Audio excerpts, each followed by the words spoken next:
last acceleration from second gear. Wow. What's up guys, and welcome back to the channel. In today's video, I have the key, the track key to be exact, with this Ford Mustang Boss 302. My friends here at Champion Car Company just got this sweet car in their inventory.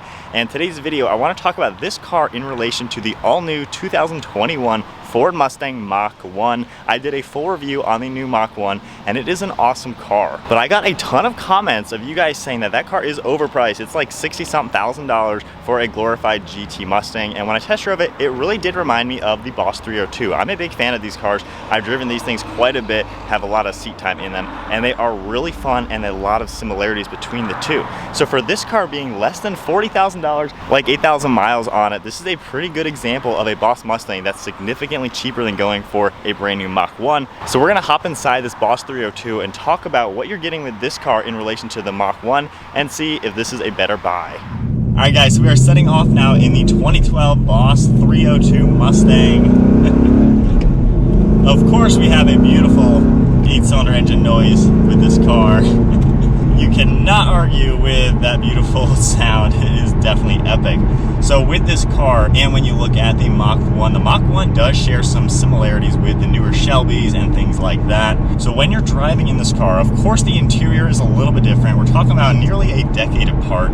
So there's a lot of technology that has changed. We have standard analog gauges up front here, just like any other Mustang would have. The Mach-1 I drove had the beautiful 12-inch LCD screen, which was a super cool feature, very tech savvy and pretty futuristic. It also has all the different driving modes where you can see the huge track tachometer and things like that, just to give you more of that cool engagement and that modern feel. And of course the other car has the navigation screen and things like that. When you look at the actual dashboard, it's also quite different. This still has that same design with the double bumps just to give it that classic Mustang look. But of course this is the older generation, so it's not as up to date. Other than that though, it's kind of a similar interior. You can still tell that this is a Mustang, the other car's a Mustang. So aside from being a generation gap between the two cars, which is pretty obvious, the actual driving dynamic. Now this has a fixed suspension and a solid rear axle, so it's not going to handle just as well as a Mach-1. The Mach-1's got the magnetic ride and of course independent suspension with the newer generation Mustang. But when you're in this car, I think the transmission plays a huge role in how similar the two cars feel, because the transmission literally connects the engine to the wheels pretty much, and that really makes the car have a lot of the character that you're going to want in any type of muscle car or a sports car. Now when you look at the engines with the two cars, the Mach-1 has 480 horsepower, the Boss right here has 444, while the standard GT has 420. So this is only 24 horsepower more than a standard GT, while the Mach-1 of course has a little bit more than that. I don't think you're going to noticeably feel that difference. Of course the top end you might just feel a little bit, but nonetheless this car has a very smooth power delivery, just like I found with the Mach-1, and it effortlessly gets right up to speed without you even having to stress the engine. Such a smooth delivery. That naturally aspirated feeling I think is just amazing with a car like this. Also when you look at the pricing, this car is less than $40,000. The one I drove was 58 grand. That one did not have the Recaro seats. We have Recaro seats in this car, so if you option that other vehicle with the same seats, they're going to be a little bit closer to that $20-something thousand price gap between the two. So then as far as handling and the overall drivability with the car, so far, just going on some straight roads, it still feels like a normal car. It's comfortable to drive, quite honestly. You have the same visibility, and it feels like a solid car with no loose ends. As we start taking some turns now though, I like how the Boss really does have that track feeling, and the Mach-1 is supposed to be a track-focused car. It's kind of like a newer version of the Shelby GT350, I think. I think that's kind of what Ford was going for with some of the shared parts. But when you look at the older car, this Boss 302, I think you still get probably one of the best handling abilities, even with a solid rear axle like that. The steering is nice and precise, and you really don't feel weight transfer with the car. As we take some higher speed turns, we're going about 60 miles an hour. The car definitely does everything nice and planted. And of course the top end, I mean, it is as smooth as you can get going at higher speeds. It definitely does what you want it to do. So while the suspension is much different in this car comparing it to the newer car, I still feel like it does everything you want it to do. It's absorbing all of the bumps very well. This is just a country back road. We got some random bumps into the road, and everything is handling like I want, taking a sharper turn now. I mean, there's no body roll or anything like that, and even going back and forth.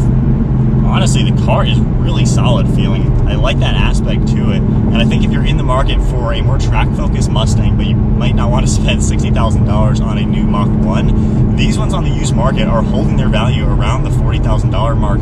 I think 3 years ago when I worked at the dealership, we had a 2013 in the lime green, a grabber green, and I'm pretty sure we sold that for $37,000, and that was back 3 years ago.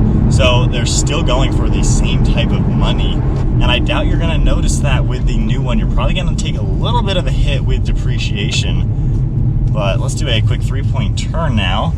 The steering is nice and heavy in a parking lot, and of course this car only comes with a manual transmission. The Mach 1, you can opt for an automatic now. Not my pick for a Mustang. I don't think that is a good transmission. It's great for drag racing, but I don't think you're buying a Mach 1 to do some drag racing. But with that said, the manual is definitely the way to go for both cars, and they both have that same character. And this car, honestly, it really does feel a lot like that one. Super precise. The clutch pedal has a really good weight to it. You get a lot of feedback. There's nothing vague about it. It felt just like the same in the Mach 1. The steering wheel itself, we have the cool Alcantara on it, 3-spoke design, and it's not as modern as the newer one, of course, with just some basic controls on it, but you still get all the same functions that the new car is going to have, of course, with the back seats and the trunk space. But I think handling is the biggest thing when you're going to buy this car. You want this car to handle around a racetrack, take it in the mountains and things like that. And I feel like the Boss, I don't think you're going to notice the biggest difference. The biggest difference you're probably going to notice is the fact that with the magnetic ride suspension, you have all the toggles down below with your different drive modes. And of course, when you go into comfort mode, it's going to soften nicely. And then when you go into track mode, it's going to get much harsher. This car is going to be more of a manual setting. So if you want it harsher, maybe put some different springs in it, change the dampers and things like that. So you of course have the old school things in this car to get it up to par with the new one. But I think for $20,000 less, I don't know, you guys comment below, what do you think? Would you save the 20 grand and get a Boss where right out of the gate it already just feels like such a good Mustang with the track performance? Or would you rather spend the extra $20,000, get a brand new car, get the new Mach 1? It is an awesome car, I will say. I enjoy driving it quite a bit. But 20 grand can go a lot into modifications as well. You could take this car, I don't think you'd want to supercharge it just because I think the naturally aspirated engine is something that really makes this car stand out. But you could really update the suspension for maybe $5,000 and get this performing just like a Mach 1 out on the racetrack and probably still be just as comfortable. And then as far as the exterior styling between the two cars, I think there's a lot of similarities. While we have the different generation car, so of course some of the lines are different, they still have that understated look. They're not bold and in your face like maybe a GT500 is, but they have that track look, that sporty look, with the aggressive front splitters, the larger hood, just to give it those little subtle touches. And I think they definitely both kind of look the same in that regard. They just have that same road presence to it. And then one last acceleration from second gear. Wow. That is one thing that just so stood out to me with the Boss, and I think I mentioned that in the review when I filmed the Mach 1. I know I mentioned it in a lot of the comments. The way this car feels, it is so crisp and so driver focused. The transmission, the sound, the power delivery, this car just feels so at home when you're just driving it. This is a driver's car, and the Mach 1 is completely the same. It is a driver's car, absolutely. It just has that mechanical feeling that so many new cars are lacking, and I like how, good job on Ford, honestly, for making the new Mach 1 the way it is, because it does drive like a driver's car. It's very mechanical and raw feeling. But, when you look at money for what you're getting, this car is so much cheaper and holding its value really well. And I think you're going to have just as much fun in it. Man, that engine, and it redlines over 7,000 RPM for a V8. That is pretty awesome. And like I said, we had the track key in the car, so it does give you a little bit more power than the standard key. But yeah, the Boss 302, I think this is the budget version of the new Mach 1, and I think if you're looking for a track-focused Mustang, but you don't want to go crazy and spend a lot more money than a GT, you can buy a used Boss 302 for the same price as a new GT Mustang, and I think you're going to get a much better car. You get the better transmission, and the better motor, and the more trackability, the more driver-focused. I think you can get Recaros in the GT, I'm pretty sure, but of course you get them in the Boss as well. But yeah, Boss 302 I think is a heck of a car if you're looking in this segment of cars. Mach 1, Boss 302, comment below which one would you get, $20,000 difference, that's a lot of money. Anyways, I think that is then it for the Boss 302, just giving my ideas about this car versus the new Mach 1. I had a ton of comments on my review, and you know what, I figured it'd be a good idea to test out a Boss 302 because it has been a while. So anyways, hope you guys enjoyed the video. Huge shout out and thank you to Champion Car Company. They're providing their Boss 302 for today's video. Check out the link to their website in the description below. This car is for sale, beautiful spec. The paint is amazing in this blue color, and they have a huge selection of amazing pre-owned cars, so definitely check them out. If you enjoyed the video, give it a thumbs up and hit that subscribe button, and stay tuned for plenty more content to come.